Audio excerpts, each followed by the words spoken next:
News time TN நேயர்களுக்கு வணக்கம். இன்று நம்முடன் மூத்த பத்திரிகையாளர் திரு தாமோதரன் பிரகாஷ் அவர்கள் இணைஞ்சிருக்காரு. வணக்கம் சார். வணக்கம் அனிதா டேனியல் மேடம். வணக்கம் சார். அமித்ஷாவுடைய தமிழக வருகை தாமதம் ஆயிட்டு இருக்கு சார். ஃபர்ஸ்ட் 12ஆம் தேதின்னு சொன்னாங்க, இப்போ 15ஆம் தேதிக்கு ஒத்தி வச்சிருக்காங்க. எதனால சார் அவர் தமிழ்நாட்டுக்கு வரத்துக்கு இவ்வளவு தயங்குறாரு? தமிழ்நாடு அவருக்கு செட் ஆகலமா. டோட்டலா ஒரு மாதிரி இழுத்துக்கிட்டே இருக்கு. அவர் ஏடிஎம்கே ஒருங்கிணைச்சு கொண்டு வரணும்னு சொல்லிட்டு அவர் நினைக்கிறாரு. ஆனால் ஏடிஎம்கேல இருக்கவங்க அதுக்கு செட் ஆகலை.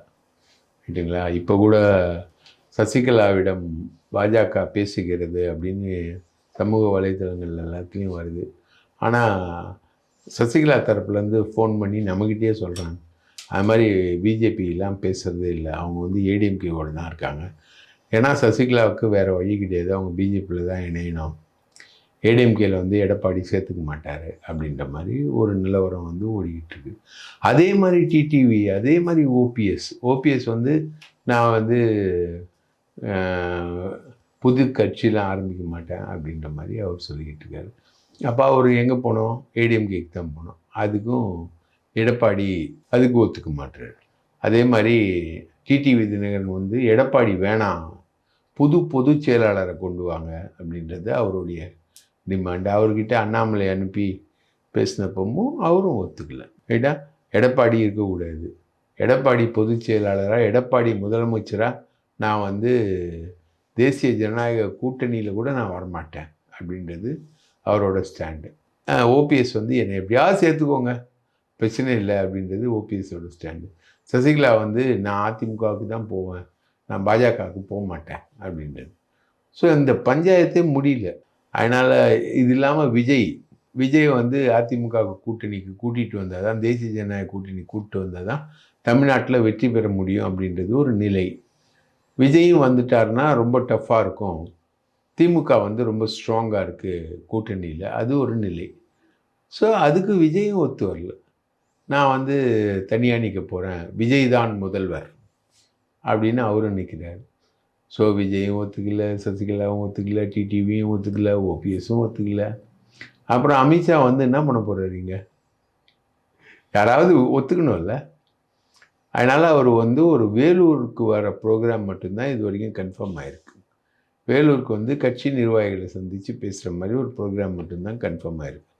முன்னாடி 14ஆம் தேதினாங்க, 15ஆம் தேதினாங்க, 16, 3 நாள் அமித்ஷா இங்கே இருக்காருன்னாங்க. இப்போ அப்படி இல்லை, இப்போ சிங்கிள் டே கூட அவர் வரல. அதனால தான் அமித்ஷாவோட விசிட் லேட் ஆகுது. இது ஒரு பக்கம் இருந்தாலும் அவர் அதிமுக கிட்ட 70 தொகுதிகள் டிமாண்ட் பண்ணுறாரு அப்படின்ற மாதிரியான தகவல் வருது சார். இதனால கூட அவரோட சென்னை விசிட் ரொம்ப தாமதமாக போதா? ஆமாங்க. பாஜக அதிமுக கிட்ட 70 தொகுதி கேட்டு லிஸ்ட்டு கொடுத்துருக்காங்க. அந்த லிஸ்ட்டை கேட்டிங்கன்னா ரொம்ப தமாஷா இருக்கும் உங்களுக்கு. கன்னியாகுமரி தான் அவங்க மெயினாக டார்கெட் பண்ணுறாங்க. குளச்சல், கன்னியாகுமரி, கிள்ளியூர், நாகர்கோவில், பத்மநாபபுரம், விளவங்கோடு, கிட்டத்தட்ட 1, 2, 3, 4, 6 தொகுதி. அந்த மாவட்டத்தில் இருக்க அனைத்து தொகுதியும் அவங்க கேட்குறாங்க. கிட்டத்தட்ட அனைத்து தொகுதிகள், 1, 2 தொகுதிகள் தவிர. அரக்கோணம் மாவட்டம் அப்படின்னா உங்களுக்கு ஷோலிங்கரை கேட்குறாங்க. சென்னையில் எக்மோரையும் கேட்குறாங்க, ஹார்பரையும் கேட்குறாங்க, 1000 லைட்டையும் கேட்குறாங்க. சிஎம்மோட தொகுதி கொளத்தூர் அதையும் கேட்குறாங்க. சென்னை சவுத் அப்படின்னு வரும்போது மயிலாப்பூர் முக்கியமாக அவால் தொகுதி. டி நகர் கண்டிப்பாக விஐபி வினோஜ் பி செல்வம்னு ஒருத்தர் நிற்கிறார். அவர் எனக்கு டி நகர் கொடுத்தே தான் தீரணும் அப்படின்னு.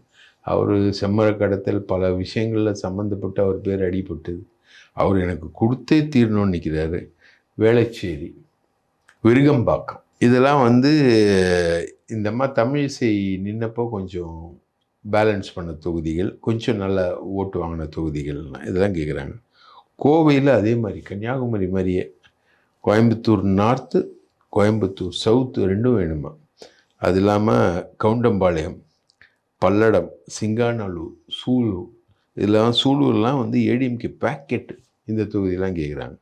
தருமபுரியில் பாலக்கோடு, திண்டுக்கல்லில் ஒட்டன்சத்திரம், ஈரோடில் பவானி, கள்ளக்குறிச்சி மாவட்டத்தில் சங்கராபுரம், அப்புறம் கள்ளக்குறிச்சி, கரூரில் குளித்தலை, முதலாக சிஎம் போட்டி போட்ட தொகுதி. கிருஷ்ணகிரியில் ஒசூர், தளி, மதுரையில் மதுரை சவுத்து, நாமக்கல்லில் ராசிபுரம், நீல்கிரிஸில் குன்னூர், மேட்டுப்பாளையம், உதகமண்டலம், பெரம்பலூரில் பெரம்பலூர், பொள்ளாச்சி இதில் வந்து பார்த்திங்கன்னா அங்கேயும் முக்கியமான தொகுதிகள். கிணத்துக்கடவு, தொண்டாமுத்தூர், வால்பாறை. ராம்நாடில் வந்து பரமக்குடி, சிவகங்கை, சிவகங்கையில் சாக்கோட்டை, தென்காசியில் தென்காசி, தேனியில் போடி, ஓபிஎஸ் தொகுதி அந்த இடத்துக்கு கேட்குறாங்க.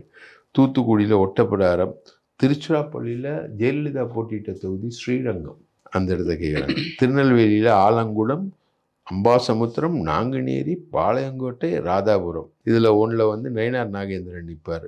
ரைட்டா? திருநெல்வேலி தொகுதியே கேட்கல. வேலூரில் வந்து ஆம்பூர், அணைக்கட்டு, குடியாத்தம், கேவிக்குப்பம், வேலூர். விருதுநகரில் அருப்புக்கோட்டை. இவ்வளோ தொகுதியை வந்து அவங்க கேட்குறாங்க. இதில் வந்து 70 தொகுதி. இதில் வந்து 30 கொடுக்கலன்னா அவங்க வந்து கூட்டணி விட்டு வெளியில் போயிடுவோம் அப்படின்ற மாதிரி ரொம்ப ஸ்ட்ரிக்டாக சொல்லிட்டு போயிருக்காரு. ஆனால் நயினார் வந்து டெல்லிக்கு போயிருக்காரு. இன்றைக்கி ஒரு முத்திரையர் ஸ்டாம்ப் வெளியிட்டு விழா. அதுக்கப்புறம் நிர்மலா சீதாராமனை சந்திக்கிறாரு, அமித்ஷாவை சந்திக்கிறாரு. அதுக்கப்புறம் அவர் வந்து வெளியில் வராரு. இப்படி தான் இவங்களுடைய தொகுதி நிலவரங்கள் இருக்குது. இதுதான் வந்து பிஜேபி கொடுத்துருக்கக்கூடிய தொகுதிகள். இது வந்து நீங்கள் ஒரு ஏடிஎம்கே பார்ட்டியாக இருந்தீங்கன்னா, நான் சொன்ன மாதிரி இப்போ போடி நாயக்கனூர்னு வந்து ஓபிஎஸ் வந்தால் போடி கொடுத்தே திருந்தோம். அங்கே வந்து இவங்க கேட்குறாங்க.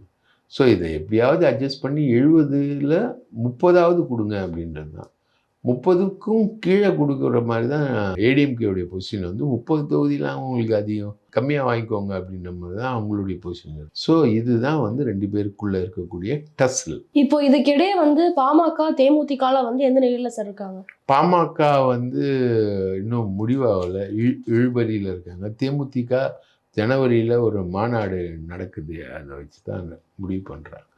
ஸோ இந்த பிரச்சனை எல்லாத்தையுமே வந்து அமித்ஷா எப்படி டீல் பண்ணார்னா, பீகார் மாடலில் டீல் பண்ணுற மாதிரி முடிவு பண்ணியிருக்கார். பீகாரில் இதே மாதிரி தான் பிரச்சனை ஓவராக தீர்க்க முடியாமல் இருந்தது. இப்போ இன்றைக்கி பீகாரில் வந்து ஜெயிச்சிருக்காங்க. அப்போ அவர் என்ன பண்ணுறாருன்னா, பீகாருக்கு போய் போய் போய் பார்த்து ஒன்றும் நடக்கலை. அதனால் பீகாரில் இருக்கவங்க எல்லாரையுமே டெல்லிக்கு வர சொல்லிட்டார். நிதிஷ்குமார், ராம்விலாஸ் பாஸ்வான் பையன், ஜித்தின் மாஞ்சி எல்லாரையுமே வந்து டெல்லிக்கு வர சொல்லிட்டார். இந்தா உனக்கு இவ்வளோ, உனக்கு இவ்வளோ, உனக்கு இவ்வளோ, உனக்கு இவ்வளோ, அவ்வளோதான். ரைட்டா? அந்த மாதிரி ஒரு பஞ்சாயத்தை ஓபிஎஸ்ஸா நீ வந்து போ, ஏடிஎம்கேக்கு போ, நீ அவைத்தலைவர் பதவி எடுத்துக்கோ, உனக்கு வந்து ஒரு 10 சீட் தரோம் நாங்கள். ஏடிஎம்கே கோட்டாவில் 10 சீட், ஏடிஎம்கே 150 தொகுதிக்கு பிளான் பண்ணிகிட்ருக்கேன், 10 சீட் தரோம் வாங்கிக்கோ அப்படின்ற மாதிரி. அதே மாதிரி சசிகலா நீ வந்து பிஜேபியில் வந்துரு அப்படின்ற மாதிரி சசிகலா. டிடிவி தினகரன் நீ வந்து என்டிஏ கூட்டணிக்கு வந்துரு, உனக்கு இத்தனை தொகுதி அப்படின்ற மாதிரி என்டிஏ தொகுதியிலேயே உனக்கு அட்ஜஸ்ட் பண்ணி நாங்கள் தரோம் அப்படின்ற மாதிரி பண்ணுவாங்க. இதில் வந்து கொஸ்டின் வந்து விஜய் கிட்ட தான் இன்றைக்கும் இருக்குது. விஜய் வந்து ஆன்டி பிஜேபி டெண்டன்சிக்குள்ளே போகவே இல்லை. அவர் இப்போ 18ஆம் தேதி அங்கே கூட்டம் வச்சுருக்காரு. கூட்டத்துக்கு பர்மிஷனே சரியாக கிடைக்கல அவருக்கு. கோவில் திடலில் கூட்டம் வச்சது வந்து இந்து அறநிலையத்துறை வந்து அது எதிர்ப்பு தெரிவிச்சிருக்காங்க. அந்த கோவிலில் ஒரு கூட்டம் நடத்துவாரா இல்லையான்றது பெரிய ஒரு சந்தேகத்துக்குரிய விஷயம்னு வச்சுக்கோங்க. ஆனால் அவர் இதுவரைக்கும் பிஜேபியை கடுமையாக எதிர்த்ததில்லை. அங்கே போய் அவர் எதிர்ப்பாரா? 18ஆம் தேதி கூட்டம் தான் வந்து ஒரு மிகப்பெரிய எதிர்பார்ப்பை அரசியலில் வந்து விஜய்க்கு ஏற்படுத்தியிருக்கு. 18ஆம் தேதி அவர் பிஜேபியை எதிர்த்தார்னா அதோட நிலைமை வேறு. 18ஆம் தேதி அவர் பிஜேபியை எதிர்க்காமல் காம்ப்ரமைஸ் பண்ணார்னா, அமித்ஷா வந்து ஏதாவது ஒரு கேஸை போட்டு, சிபிஐ கேஸு கரூரில் போட்டு, அது இல்லாமல் அவர் இன்கம் டேக்ஸில் மாட்டியிருக்காரு, அந்த கேஸை போட்டு ஏதாவது ஒன்று போட்டு அவரை ஒழிக்கிறதுக்கு ட்ரை பண்ணுவாங்க. சார், திமுகவோட சென்னை மண்டலத்தில் வந்து தொடர்ந்து பிரச்சனைகள் வந்துட்டே இருக்கே சார். இப்போ இன்னும் எலெக்ஷன் இன்னும் ரொம்ப கிட்ட இருக்கு. எலெக்ஷன் கிட்ட வர வர இவங்களுக்கு இடையே வந்து பிரச்சனை வந்து அதிகமாயிட்டே போதே சார். இதோட காரணம் என்ன? திமுகவில் வந்து மற்ற மாவட்டங்கள் எல்லாத்துலேயுமே பஞ்சாயத்தை வந்து கிளியர் பண்ணிட்டார் ஸ்டாலின். உதாரணத்துக்கு பார்த்தீங்கன்னா, காஞ்சிபுரத்தில் தாமு அன்பரசன், சுந்தர், இவங்க 2 பேரும் நகமும் சதியாவுமா ஒரு காலத்தில் இருந்தவங்க. நானே பார்த்துருக்கேன். சுந்தர் வந்து தாமு அன்பரசன் எது சொன்னாலும் கேட்பார். இப்போது எந்த லெவலுக்கு 2 பேரும் போயிட்டாங்கன்னா, சுந்தர் வந்து தாமு அன்பரசன் கிட்ட பேசாத நிலைமைக்கு போயிட்டார்.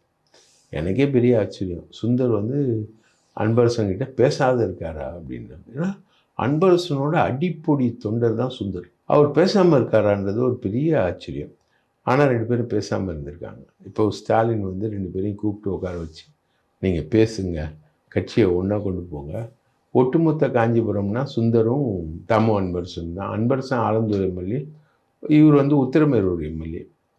2 பேரும் பேசிக்கோங்க அப்படின்ற மாதிரி பண்ணியிருக்காரு.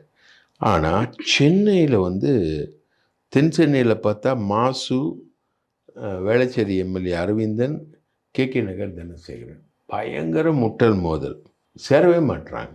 அதே மாதிரி சேகர் பாபு வட சென்னையில், சேகர் பாபு, தாயகம் கவி, பரந்தாமன், எபினேசர், ஆர்கே நகர் எம்எல்ஏ எபினேசர். இவர் வந்து பொதுவாக தொகுதிக்குள்ளேயே வரமாட்டார். எபினேசர் அவர் வந்து தொகுதிக்கும் அவருக்கும் சம்மந்தம் இல்லாத மாதிரி தான் இருப்பார். ஆனால் கட்சி கோஷ்டி மோதலில் வந்து ரொம்ப பெருசாக இருக்காங்க. சேகர் பாபுக்கு என்ன வீக்னஸ்னால், அந்த ஏரியாவில் எல்லாருமே சேகர் பாபு வந்து ஏடிஎம்கே காரனாக இருக்கும்போது கடுமையாக எதிர்த்து நின்றவங்க தான் திமுகவில் இருக்காங்க. ஒரு காலத்தில் கடுமையாக எதிர்த்து நின்றவங்க இன்றைக்கி திமுகவில் இருக்காங்க. ஸோ சேகர் பாபுக்கு அது ஒரு மிகப்பெரிய கஷ்டம் அந்த இடத்துல இருக்குது. அதே மாதிரி இங்கே மத்திய சென்னைக்கு வந்தீங்கன்னா சிற்றரசு 5 பைசா செலவு பண்ண மாட்டார். ஒரு காலத்தில் அன்பில் மகேஷ் வீட்டில் உதவியாளராக இருந்தவருக்கு பதவியை கொடுத்து அவரை மாவட்ட செயலாளர் ஆக்கிட்டாங்க. 5 பைசா செலவு பண்ண மாட்டார். இது எங்கே செலவு பண்ணாத நிலைமை நீடிக்குதுன்னா, சேப்பாக்கம் திருவல்லிக்கேணியில் சிற்றரசு 5 பைசா செலவு பண்ணாமல் இருக்கனால உதயநிதியே பொதுக்கூட்டத்தில் வந்து இவர் வந்து 5 பைசா செலவு பண்ண மாட்டார், நான் தான் செலவு பண்ணிக்கிட்டு இருக்கேன் அப்படின்னு. ஆனால் உதயநிதி காசு தான் மெயின். ஆனால் இப்போ எல்லா விஷயங்களும் அவருக்கு போகும், சிற்றரசுக்கு போகும். இப்போது எங்கள் சிந்தாதிரிப்பேட்டில் ஒரு மார்க்கெட் இருக்குது, மீன் மார்க்கெட். பக்கத்தில் கார்ப்பரேஷன் ஒரு மீன் மார்க்கெட் ஓப்பன் பண்ணி பக்காவாக வச்சுருக்காங்க சிந்தாதிரிப்பேட்டில். அந்த மீன் மார்க்கெட்டுக்கு மீன் போகக்கூடாது அப்படின்னு தடை விதிக்கிறாரு ஜேஎம் ஆரூன், காங்கிரஸ்காரர் அவர். ரைட்டா, அவருக்கு ஆதரவாக இருக்காங்க திமுக ஆட்கள். இந்த பாக்ஸ் எல்லாம், மீன் பாக்ஸ் எல்லாம் வந்து இறக்கிறது, போகிறது வர்றது, இதில் எல்லாமே கட்டிங்கு. ஒரு பாக்ஸுக்கு 30 ரூபா அப்படி கட்டிங் வச்சுக்கிட்டிங்கன்னா, அந்த கட்டிங் வந்து யாருக்கு போகுதுன்னா மீன் வாங்குறவங்க தலையில் போகும். ஏற்கனவே ஜேஎம் ஆரூன் மார்க்கெட்டில் வந்து மீன் வந்து எடை குறைவாக தான் கிடைக்கும், ரொம்ப கம்மியாக தான் கிடைக்கும். இப்போ காசிமேட்டுக்கு அப்புறம் அதிகமான பேர் வந்து மீன் மார்க்கெட் வந்து சிந்தாதிரிப்பேட்டை தான். ஆனால் அங்கே நடக்கிற கொள்ளை வந்து பெருசு. இதனால் கவர்மெண்ட் கட்டின ஒரு மீன் மார்க்கெட்டை செயல்படவே விடல, ஒன்றுமே இல்லை. அந்த மீன் மார்க்கெட்டோட சேர்த்து சென்ட்ரல் ஜெயில், பழைய சென்ட்ரல் ஜெயில் வந்து இப்போ மெடிக்கல் காலேஜ் ஆயிடுச்சு. அதோட கூவமாத்துக்கரையில் ஒரு சின்ன ரோடு போட்டால் போதும், அந்த மீன் மார்க்கெட்டுக்கு சென்னை சென்ட்ரல்லேருந்து ஆட்கள் வர ஆரம்பிச்சுவாங்க. அதை கூட போட முடியல இவங்களால். டோட்டலாக ஃபுல்லாக பிளாக்கு. அந்த மீன் மார்க்கெட்டை செயல்பட விடவே இல்லை. அதுலேயும் கட்டிங்க. இவங்க பார்த்தீங்கன்னா, நீங்கள் மவுண்ட் ரோடில் வரும்பொழுது பிலால் ஃபுட்டுன்னு ஒன்று ஓப்பன் பண்ணியிருக்காங்க. அதை துட்டி பார்த்தீங்கன்னா ஃபுல்லாக நட்சத்திர இது மாதிரி இந்த வெளிநாட்டு உணவு வகைகள்லாம் பயங்கரமாக இருக்கும். ஒவ்வொரு கடைக்கும் கட்டிங்க. இதெல்லாமே வந்து மாவட்ட செயலாளர் சிற்றரசு பேரில் தான் நடக்குது. இது எல்லாமே உதயநிதி ஸ்டாலின் தொகுதி. ஒரு அந்த சென்ட்ரல் ஜெயிலேருந்து ஒரு ரோடை வந்து இவங்க கோடிக்கணக்கில் கட்டின மார்க்கெட்டு. அந்த மார்க்கெட்டுக்கு ஒரு ரோடு போடுறதுக்கு யார் தடையாக இருக்கா? திமுகவினரே தடையாக இருக்கா? அங்கே ஒரு ரோடு, அந்த மீன் மார்க்கெட்டையும் சென்ட்ரல் ஜெயில் ரோடையும் கனெக்ட் பண்ணுற மாதிரி ஒரு ரோடு போடுறதுக்கு முடியல. இது பல ஆண்டுகள் கோரிக்கை. இதை வந்து உதயநிதி கவனத்துக்கு கூட கொண்டு போகிறதில்ல. பல கோடியில் கட்டின மார்க்கெட்டில் வியாபாரிங்க வந்து கடை எடுத்துட்டு அவங்க மாதம் மாதம் வாடகை கட்டிக்கிட்டு சும்மா உட்காந்துருக்காங்க. ஜேஎம் ஆரூன் மார்க்கெட் வந்து பிரம்மாண்டமாக நடக்குது, ஃபுல் டிராஃபிக் பிளாக்கு. சென்னை நகரமே அங்கே தான் வந்து மீன் வாங்குது. அதில் ஒவ்வொரு பாக்ஸுக்கும் சும்மா இறக்கி வைக்கிறதுக்கு 30 ரூபா. இறக்கி வைக்க லாரியிலேருந்து இறக்கி வச்சா 30 ரூபா. கட்டிங் யாருக்கு? திமுக நிர்வாகிகளுக்கு. இந்த மாதிரி வந்து கட்டிங் பயங்கரமாக புழங்குற இடம் வந்து சேப்பாக்கம் திருவல்லிக்கேணி. ஆனால் கட்சி நிகழ்ச்சிக்கு சிற்றரசு பணம் தர மாட்டார்னு உதயநிதியே கட்சி மீட்டிங்லேயே சொல்கிறார். அப்போது அந்த அளவுக்கு வந்து அங்கே மோசமான சூழ்நிலை வந்து நடந்துக்கிட்டு இருக்கு. சென்னை நகரை வந்து சிஎம் ஸ்டாலின் வந்து கண்ட்ரோல் பண்ண, ஏன்னா இருக்கிறதுலையே தாவேக்காவுடைய பெர்ஃபார்மன்ஸ் வந்து அதிகமாக இருக்கக்கூடிய இடம் வந்து சென்னை தான். ஏன்னா நகரம் அர்பனைசேஷன் தான். அப்போது இங்கே இருக்கக்கூடிய பிரச்சனைகளை வந்து கரெக்டாக அட்ஜஸ்ட் பண்ணலன்னா குளத்தூரே சிஎம்க்கு வந்து ப்ராப்ளம் ஆகிடும். அந்த மாதிரி நிலவரம் தான் இங்கே நடந்துக்கிட்டு. சார், திருநெல்வேலியில் நடந்த ஒரு சின்ன விஷயம் வந்து மொத்த தமிழ்நாட்டையுமே வந்து உலுக்கி எடுத்த ஒரு விஷயம் வந்து கவினுடைய கொலை விஷயம் சார். இதில் இன்க்ளூடாக இருந்த காசி பாண்டியன் அவர்களை வந்து ட்ரான்ஸ்ஃபர் பண்ணியிருக்காங்க, ஒரேடியாக தூக்கி அடிச்சிருக்காங்க அப்படின்ற மாதிரியான ஒரு தகவல் வருதே சார். இது எந்த அளவுக்கு உண்மை, இதோட பின்னணி என்னவா சார் இருக்குது? காசி பாண்டியன் வந்து அந்த கொலையில் சம்மந்தப்பட்டார் அப்படின்னு நம்ம சொன்னோம். அது வந்து ஒரு முக்குளத்தூர் சமுதாயத்தை சார்ந்த ஒரு பொண்ணை வந்து கவின் காதலிக்கிறாரு. அதுக்காக அவங்க அந்த பொண்ணோட தம்பியே கொலை பண்ணுறான். அந்த கொலைக்கு அவங்க அந்த கொலை பண்ணவனுடைய அம்மாவும் அப்பாவும் வந்து போலீஸ் எஸ்ஐ 2 பேரும். அதுக்கு வந்து அந்த ஸ்டேஷனில் இருந்த காசி பாண்டியன் வந்து உதவியாக இருந்தார் அப்படின்னு சொல்லிட்டு அவரை மாற்றாமல் இருந்தாங்கன்னு சொன்னாங்க. அவரை வந்து பக்கத்தில் இருக்கிற ஒரு ஸ்டேஷனில் மாற்றிருந்தாங்க. அதை வந்து நம்ம போன வாரம் சொன்னோம். ட்ரான்ஸ்ஃபர்னா தூரம் அடிப்பாங்க, பக்கத்தில் எழுதிக்கிறீங்க அப்படின்னோடனே இப்போது திருநெல்வேலியில் இருந்தவரை தூத்துக்குடி நார்த்துக்கு அடிச்சிருக்காங்க. பக்கத்து மாவட்டம் தான், ஆனால் கிட்டத்தட்ட ஒரு 75 கிலோமீட்டர் தள்ளி அடிச்சிருக்கோம். அதே மாதிரி நம்ம வந்து திருநெல்வேலி டவுனில் வந்து ஒரு 8 இன்ஸ்பெக்டர்கள் ஒரே கேஸ்ட்டை சார்ந்தவங்க இருக்காங்க, முக்குளத்தூர்ன்ற ஒரே கேஸ்ட்டை சார்ந்தவங்க இருக்காங்க அப்படின்னு நம்ம சொல்லணும். அந்த 8 பேரையும் மாற்றிருக்காங்க இப்போது. ஸோ மொத்தம் ஒரு 46 இன்ஸ்பெக்டர்ஸ் டோட்டலாக திருநெல்வேலி டவுன்லேருந்து டிஸ்ட்ரிக்ட்டுக்கு அடிச்சிருக்காங்க. இது வந்து சமூக வலைதளங்களில் நம்மளை மாதிரி ஆட்கள் பேசுகிறதோடைய எதிர்வினை இது. இல்லாட்டி காசி பாண்டியன்லாம் வந்து டேவிட்சன் தேவாசீர்வாதத்துக்கு ரொம்ப நெருக்கமானவர். அவரெல்லாம் மாற்றவே மாட்டாங்கன்னு இருந்தாங்க. இப்போ அந்த காசி பாண்டியனையே மாற்றிருக்காங்க அப்படின்றதான் தகவல். டிஜிபி வெங்கட்ராமன் அவர்களுடைய உடல்நிலை எந்த நிலையில் சார் இருக்கு இப்போ? அவருக்கு ஆன்ஜியோ பண்ணியிருக்காங்க. ஆன்ஜியோ பண்ணும்போது 2 பிளாக் இருக்குது. அதனால் அந்த பிளாக்குக்கு ஸ்டண்ட்டு வச்சு ட்ரீட்மெண்ட் பண்ணியிருக்காங்க. ஹாஸ்பிட்டலில் அப்போலோவில் பண்ணியிருக்காங்க. அவர் அரசு மருத்துவக் கல்லூரியில் தான் அட்மிட் ஆனார். அதுக்கப்புறம் அப்போலோவில் வச்சு அவர் பண்ணியிருக்காங்க. அவர் வர 20ஆம் தேதி வந்து டியூட்டியில் ஜாயின் பண்ணுறார். அது வரைக்கும் அபய்குமார் சிங் வந்து பொறுப்பு டிஜிபியாக இருக்கார். அவரும் ஓய்வு பெற போகிறாரு. அதனால் அபய்குமார் சிங்கை வந்து பொறுப்பு டிஜிபியாக போட்டிருக்காங்க. இதை வந்து என்ன சொல்கிறாங்கன்னா, கேஎன் நேரு மேலே நடவடிக்கை எடுக்க சொல்லி அமலாக்கத்துறை லெட்டர் அனுப்புனதுனால அதுக்கு டிஜிபி வந்து பதில் சொல்லணும் அப்படின்றதுனால அபய்குமார் சிங்கை டிஜிபியாக போட்டு இவர் வந்து மெடிக்கல் லீவில் அனுப்பிச்சாங்கன்னு எழுதுகிறாங்க. அதான் காதில் கேட்டது எழுதுறதுக்கு தகவல். அவருக்கு உண்மையிலேயே 2 பிளாக் இருக்குது.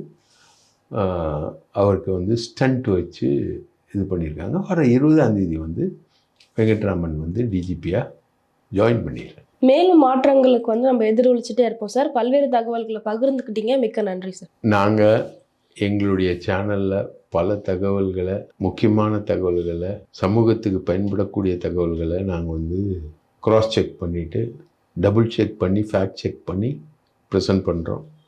நீங்கள் வந்து எங்கள் சேனலை சப்ஸ்கிரைப் பண்ணுங்கள். நீங்கள் சப்ஸ்கிரைப் பண்ணுறது வந்து நாங்கள் எடுக்கக்கூடிய முயற்சிக்கு ஒரு பெரிய வெற்றியாக இருக்கும், ஒரு அங்கீகாரமாக நாங்கள் பார்க்குறோம். எனவே மறக்காமல் சப்ஸ்கிரைப் பண்ணுங்கள். நன்றி, வணக்கம்.